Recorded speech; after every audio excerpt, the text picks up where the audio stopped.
Good morning. Today's a special day, Kayla. Are you excited? Yes, it is. Come on.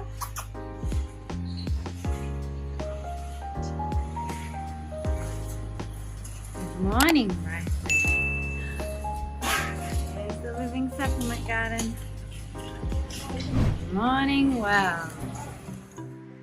My mission on this earth is to connect people to the magic of nature, to thrive physically and globally. Hi, my name's Hayley Weatherburn and welcome to Thriving with Nature. Hello! Climbing a tree?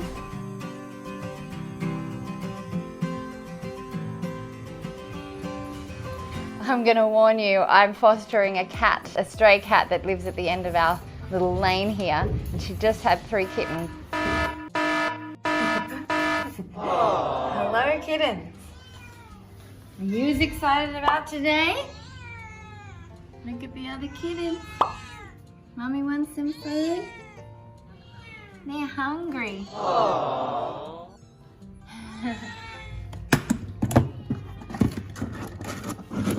Food ready. Dry food for Mama. She's the noisiest. And some wet food.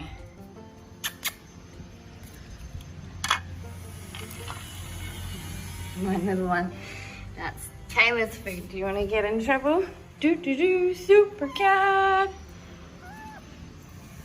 There you go. Now they're done. Good morning, Living Supplement Garden.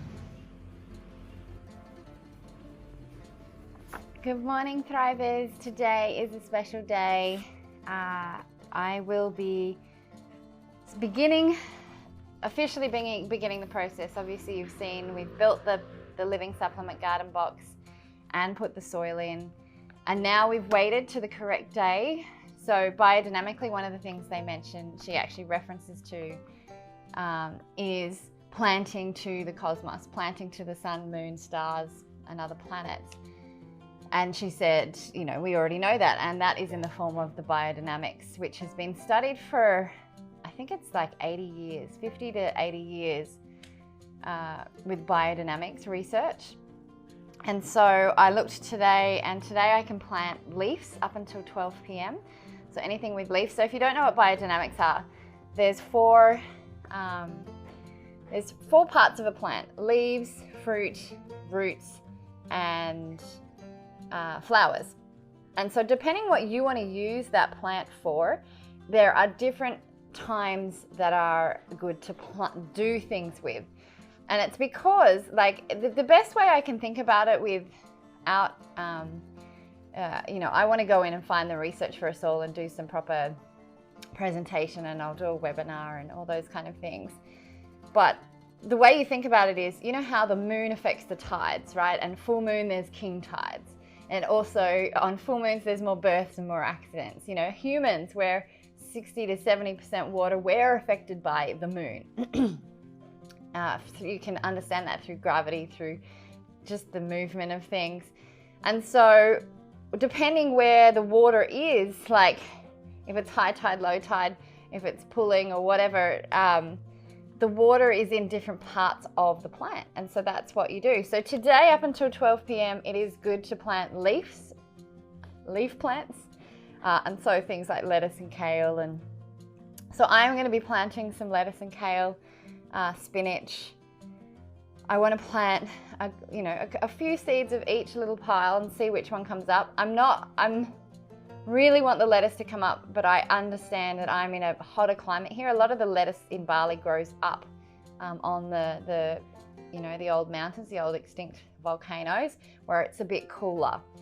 I'm down here, literally 1 kilometer from the beach, and so I'm tentative to see if it grows. But let's see. We'll see what happens.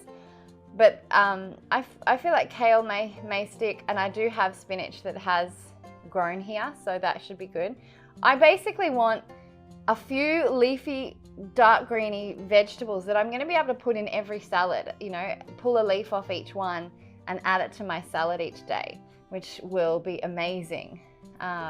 You know, so that's what's going to happen today.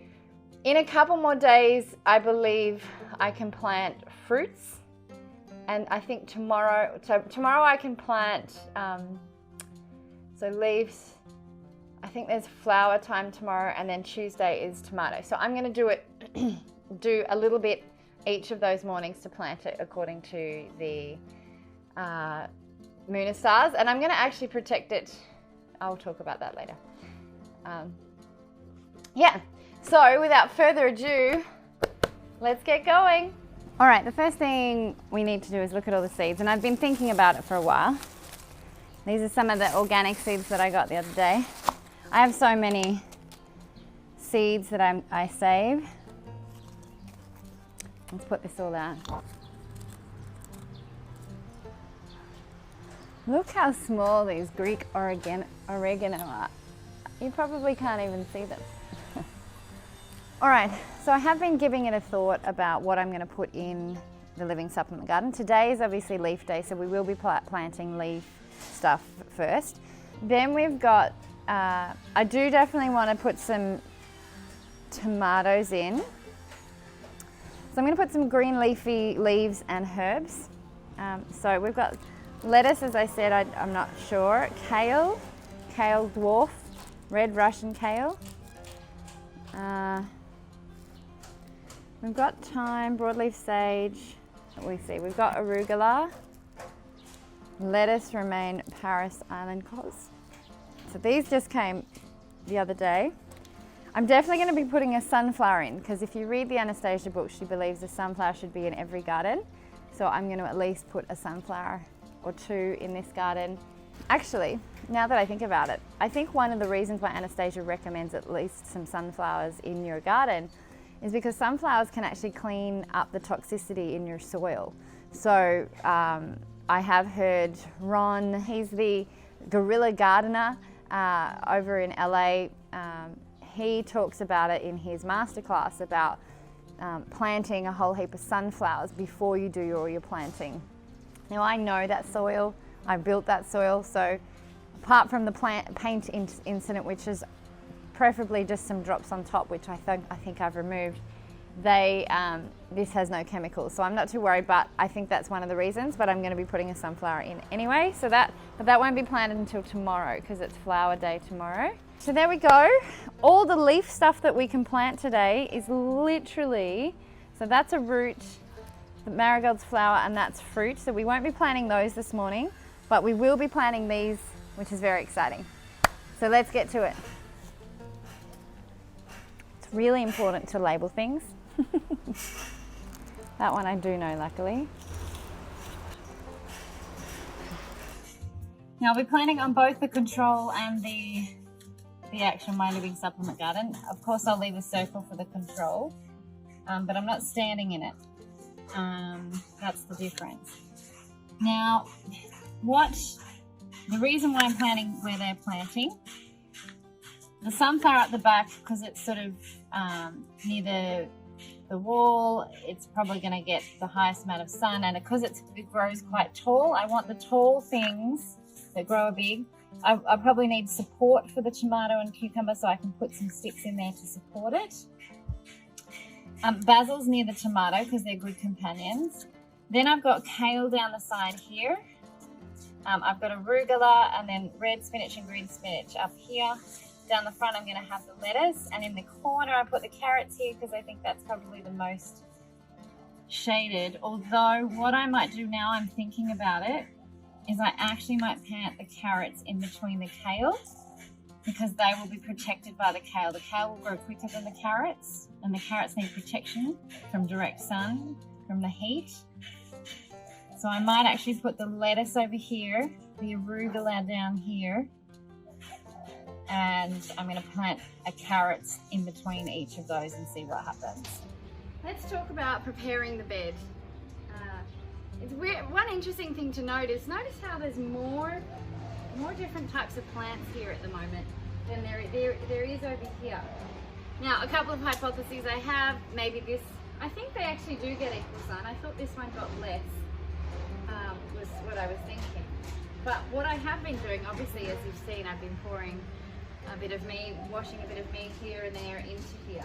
Not as regularly, but you don't need to do it every single day. So I find it very interesting that there's a real variety of different types of plants here already starting. And one of the things Anastasia talks about is that weeds are there for a reason. They're doing something in the soil, and it's not even Anastasia. We know from soil advocacy training that different plants exude for different microbes. You know, there's certain plants that will attract different ones that need more nitrogen, which helps with nitrogen fixing. Hello, little friend. A little ant in here cleaning me. Matt, thank you. You probably can't see it. Let me see if you can see it. There he is. Anyway. Thanks so much for watching. Stay tuned for the next part of this video where I show you the special way to plant the seeds in the Anastasia process. Make sure you hit subscribe, and I'll see you in the next video. For more information, you can visit thrivingwithnature.com. See you next week.